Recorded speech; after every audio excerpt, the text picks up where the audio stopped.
From Television City in Hollywood, we bring you the Jack Benny Show with his special guest, Humphrey Bogart, presented by Lucky Strike.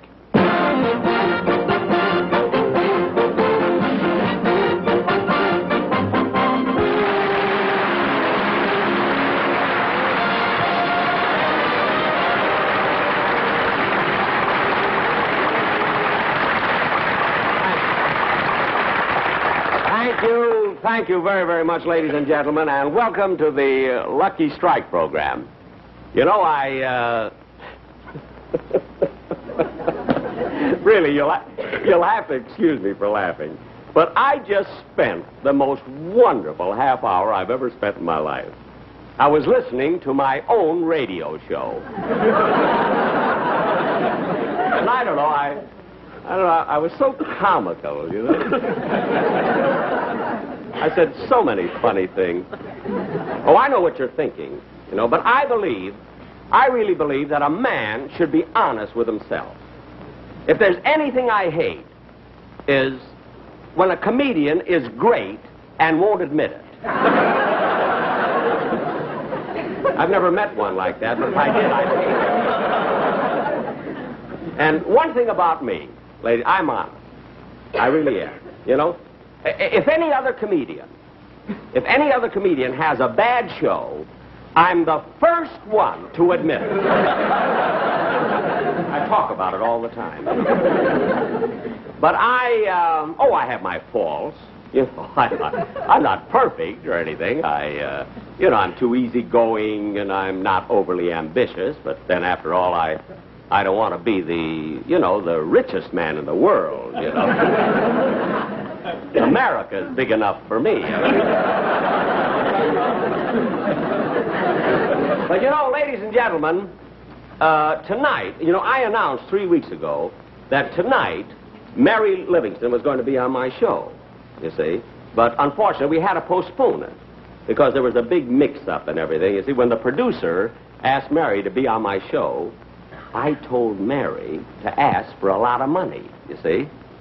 You know, I forgot that I was paying for it. So, instead of Mary, tonight we have Humphrey Bogart as our guest star. And, really, I'm getting him fairly reasonably. You know how tough he is on the screen? You know what a tough guy knows nothing about business. Nothing at all. Well, anyway, this show that I'm going to do... Jack!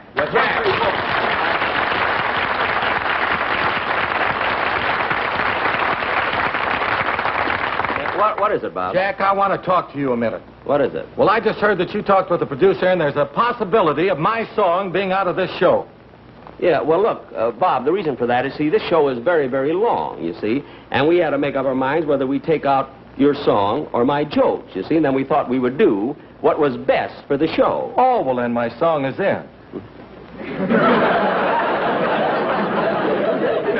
No, Bob, we felt that it would be much more important, you see, to leave in my jokes. You mean your jokes are more important than my song? Yes. My jokes stay in and your song goes out. Well, that's like keeping the smog and throwing away Los Angeles.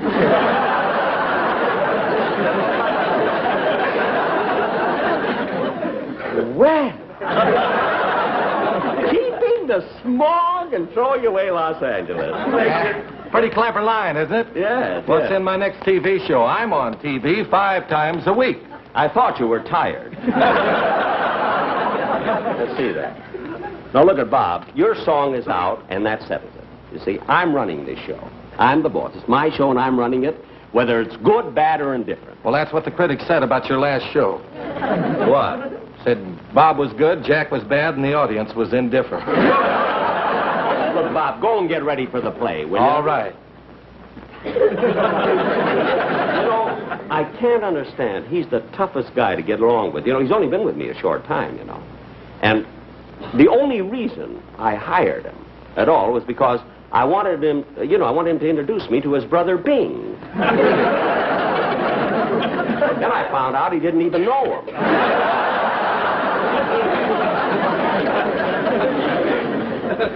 anyway, as I said, the reason that I've got Humphrey Bogart on this show, I want to tell you about the play that I'm going to do with Humphrey Bogart, is because my sponsor called me yesterday, I believe it was, and my sponsor, he's an awfully nice fellow, and my sponsor told me that he had a feeling, he likes my shows. He likes my TV shows very, very much.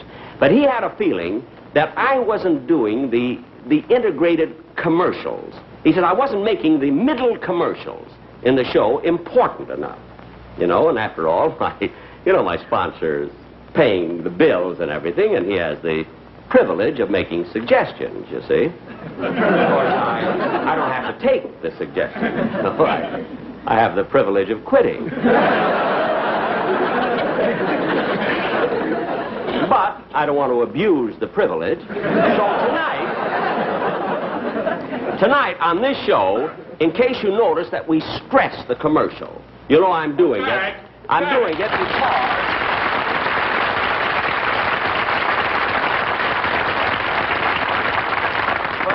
Jack, what's this I hear about you writing me out of the commercial on this show? Well, Don, look it. Wait, am I going to have trouble with you, too? You very well may. Oh, I very well may. Well, Don, Yes. The reason you're not doing the commercial, see, is because I have another very important way of doing it. Now, just a minute, Jack. Yes. What's more important about the commercial than the way I do it? Look, Don, you don't fit into it this week. No. I mean, hurting the script for the sake of your commercial is like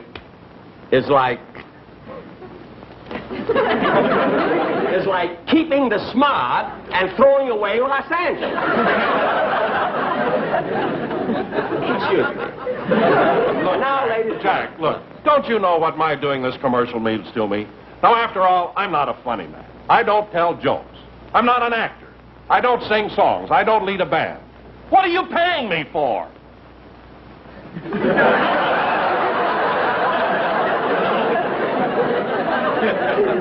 Don, you're hanging yourself. We'll talk about it later, huh? Oh, darn it!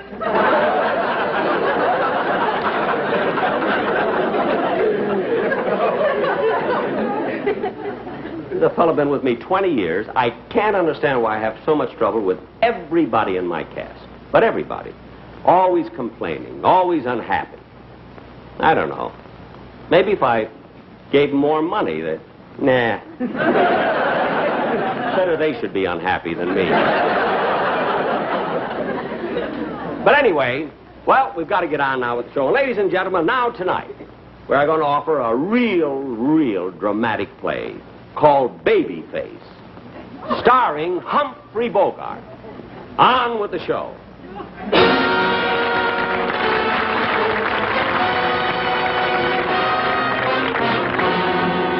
This is the 24th Precinct Police Station, situated in the heart of New York's theatrical district. This is the detective squad room. Here crime, with its quick, easy promise, is shorn of its flimsy veneer and revealed in its sordid, squalid reality. To this room come people from all walks of life. The flotsam and the jetsam, the hoy and also the polloi. The man you see at the typewriter is Detective Sergeant Crosby. The man looking through the file, standing behind Crosby to his right, which would be to your left on the screen, or to your right, and his left, well, anyway, he's Detective Wilson. And he's to everybody's right and left. You can't miss it. The men who just came in are Detective O'Brien and a suspect he has just arrested. Well, where'd you pick this one up, O'Brien? I picked them up in an alley near the...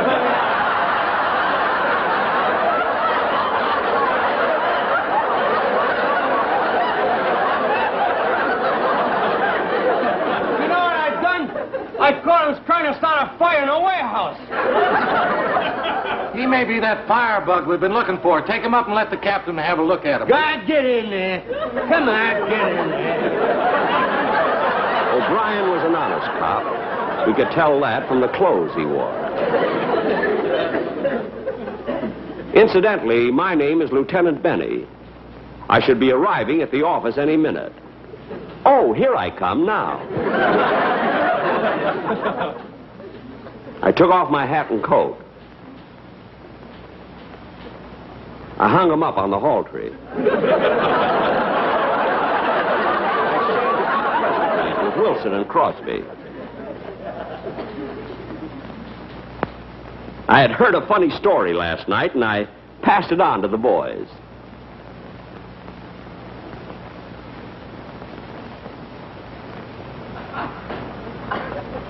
Although I was a tough boss and a stickler for work, I had a lot of charm, and the boys loved me. I didn't see that.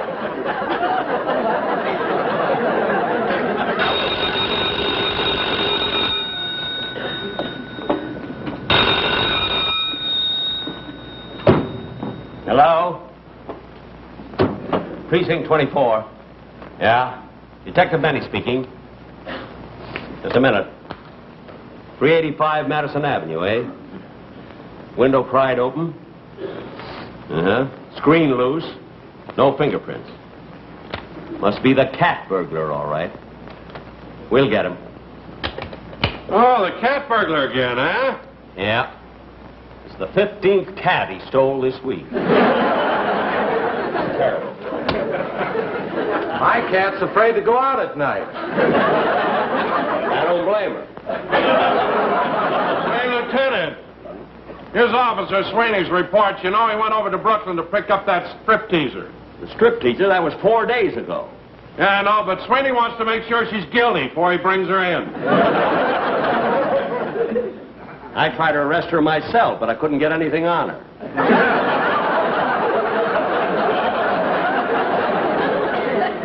Better fix up these files.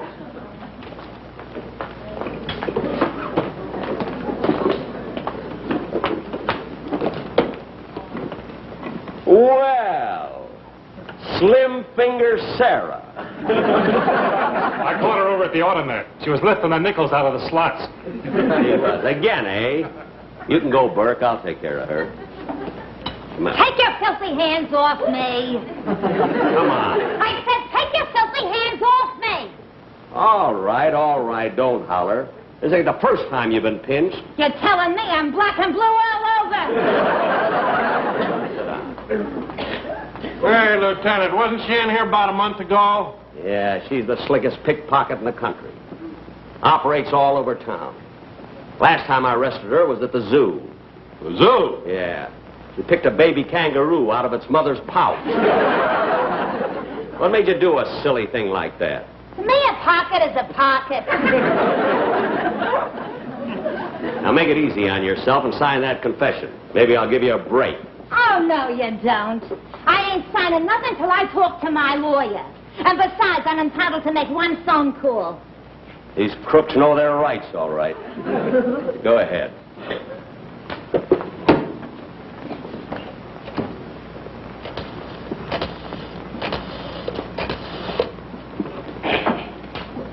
Hello, Shirley? And this is Sarah. Yeah. And say, Shirley, will you do me a favor? Yeah, run across to my apartment, will you? The key is under the mat. Shirley, there's a pot roast on the stove in the kitchen. That's right. Just lower the gas under it, huh? Yeah, very low. I won't be home for 90 days.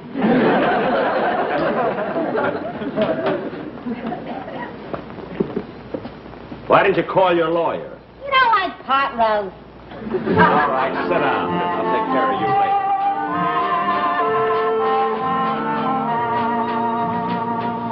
Though you may forgive me, you're still on my mind. Look over your shoulder, I'm walking behind. My song they cut out. Baby, what about that's new? But I shall wish again.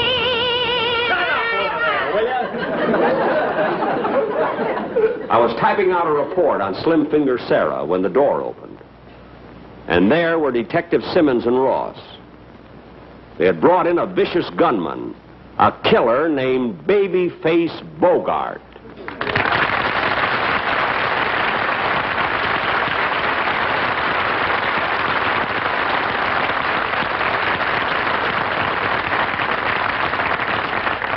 I didn't mind the applause he got on his entrance, but I resented the fact that Crosby and Wilson joined in. It looked like this time we had Bogart dead to rights. According to Detective Simmons and Ross, a little crook named Blinky Mason had been shot to death. They picked up Bogart a few yards from the scene of the crime with a smoking .45 in his hand.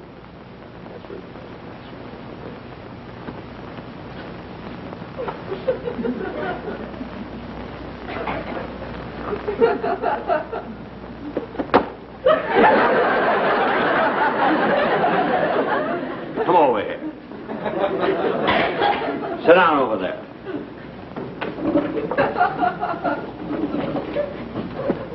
All right, babyface.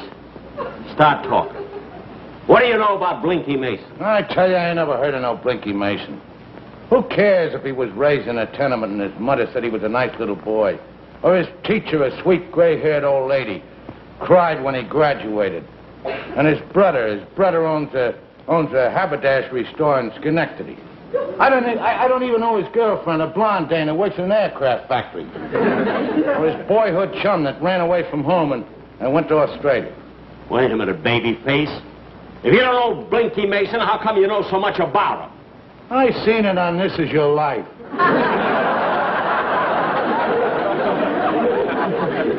What? Gee, how I cried when they brought in a warden that he hadn't seen for 20 years.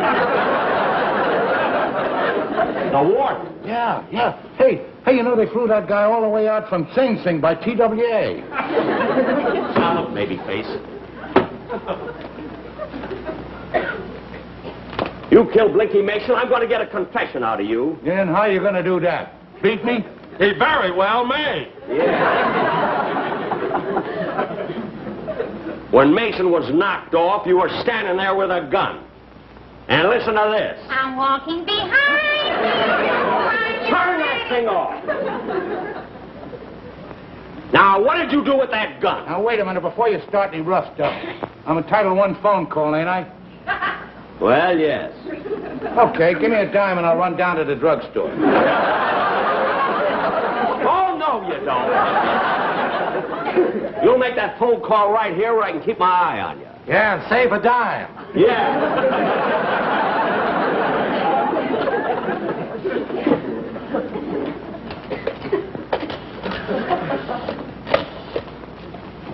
Hello, Shirley? Shirley? Yeah, well, listen. Listen, honey, this is Babyface. Yeah, well, I won't be home a little later. Oh, that's too bad. Now, what were we going to have for dinner, honey? Pot roast. I could have told him that. Like that dirty crook. Yeah. Now, listen. Listen, Shirley, I want you to do something for me. You go in the living room and over by the fireplace, and inside of the fireplace, there's 2 loose boards. Now, listen. You lift up those boards and you stick your arm in, and inside there's a package.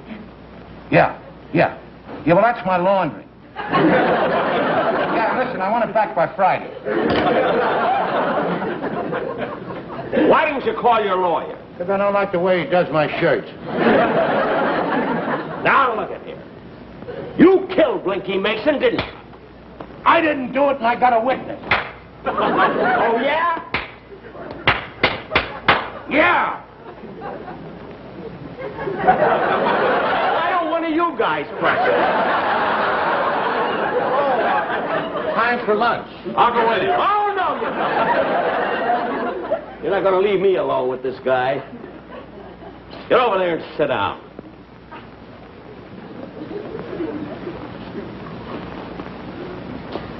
All right, babyface. You can start talking now. I want to hear about that witness. What about him? Well, I don't know his name, but he was standing right alongside of me at the time of the murder. Oh, he was, eh? Yeah. Uh-huh. What was he doing? Well, he was just standing there. He had... What did he look like? Well, he was a curly-headed guy. He was about 5'10". He had a gray suit on and brown eyes. Oh, yeah? What color hair? He was bald. Wait a minute. You said he was a curly-headed guy. That's right. No hair, just a curly head.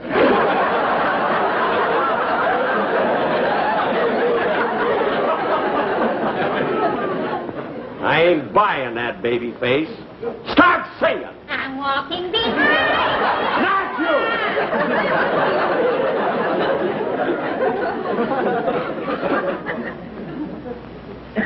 Let's get back to that witness again. What was he doing? Well, he was holding a cigarette in his hand. Yeah? What kind of a cigarette? I said what kind of a cigarette? Well, he was, I ain't gonna talk. I said what kind of a cigarette? All right. It was a lucky strike.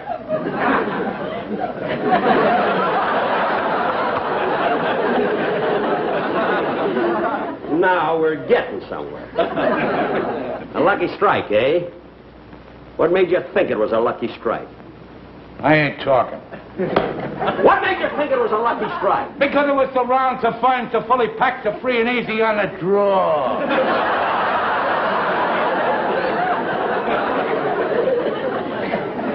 Can you remember that, Wilson? Are you kidding? One more question, babyface. What was he doing with that cigarette? He was peeling it. Peeling it, eh? How'd you know it wasn't a banana? Because they let me taste it. It was a lucky strike, all right, because luckies taste better, fresher, fresher, smoother. Lucky strike.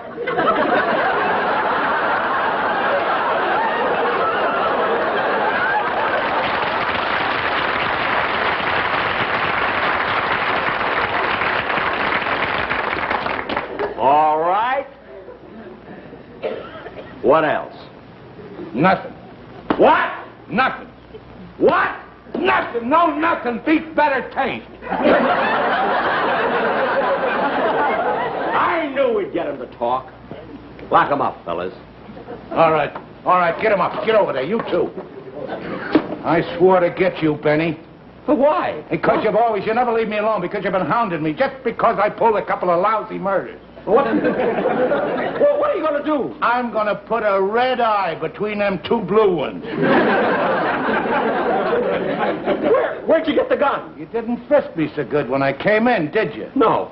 No, when I put my hand in your pocket, I found a dollar bill. I got so excited I didn't look at it. Look at babyface. Look, I'm not mad at you or anything. Look, I don't want to die. Look, I'm too young to die. Honest I am. I'm a nice guy. I'll leave you alone. Everybody loves me. Everybody. You love me, don't you, fellas? All right, coppers, start praying. I'm going to let you have it. Oh, yeah? I know your type, babyface. You're all alike. You're pretty brave with that gun in your hand, ain't you? Throw that gun away, I'll show you a coward. Okay.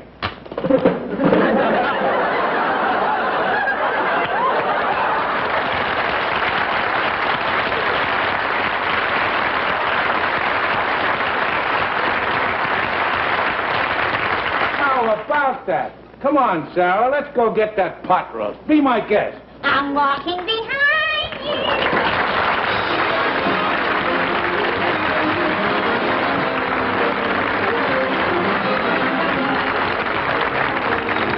Back in just a moment with his special guest, Humphrey Bogart. But first, a word from Dorothy Collins. Smoking enjoyment is all a matter of taste. And the fact of the matter is, Lucky's tastes better. Cleaner, fresher, smoother. Lucky's tastes better. Cleaner, fresher, smoother. For Lucky's strike means fine tobacco. Richer tasting fine tobacco. Lucky's tastes better. Cleaner, fresher, smoother.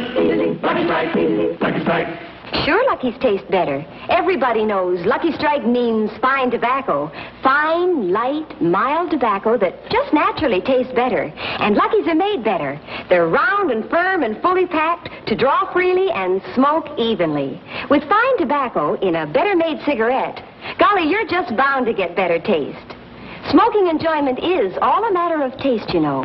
And the fact of the matter is, Lucky tastes better. Cleaner, fresher, smoother.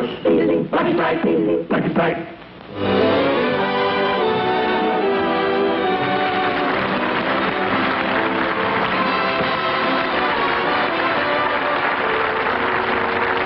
When the sketch was over, I found that I had enjoyed it even more than my radio show. I was laughing so much I could hardly thank Humphrey Bogart for helping me give such a great performance. Bogey told me that he thought he had handled his role extremely well. He believes in being honest with himself, too.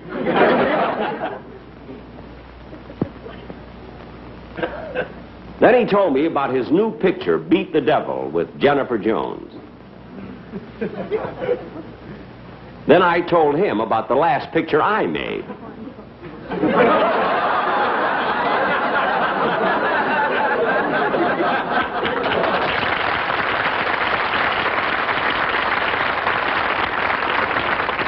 Oh, I almost forgot to tell the audience that I'll be doing my next television show in 3 weeks. That's right, ladies and gentlemen. I'll be with you 3 weeks from today. And I believe, I'm pretty sure my guest star is going to be Johnny Ray. You see, I feel that I'm responsible for Johnny Ray's success. Because when I offered him a job a long time ago, he asked me for an awful lot of money, and I cried. And then he stole that from me. So he's going to be my guest. Thank you very much.